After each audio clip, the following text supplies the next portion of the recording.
Il-ħamis se jkun jum ta' prova għal membri parlamentari Ewropej Maltin hekk kif se jivvutaw fuq riżoluzzjoni dwar is-saltna ta' dritt f'Malta. Fi stqarrija, il-kandidat Laburista għal Parlament Ewropew Cyrus Engerer fisser kif dan se jkun test importanti dwar l-impenn tagħhom sabiex jiddefendu lil pajjiżna.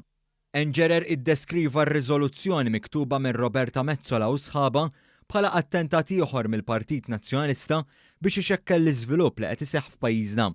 Semma kif il-kontenut tar-riżoluzzjoni u żbilanċjat b'mod partiġjan kontra Malta, riżultat tal-informazzjoni skorretta li ppreżentaw l-Ewroparlamentari Nazzjonalisti quddiem il-Kumitat tal-Libertajiet Ċivili.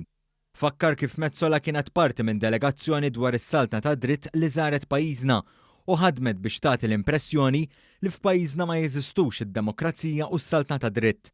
Qal li l-poplu Malti reġa' jinsab f'sitwazzjoni fejn ir-rappreżentanti Laburisti biss qed jiddefendu l-interessi ta' pajjiżna.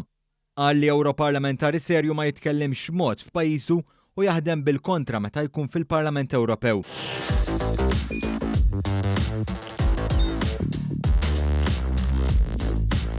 Idħol fuq one.com.mt u hemmhekk tista' tara l-programmi kollha li jxandru fuq One permezz ta' One Play.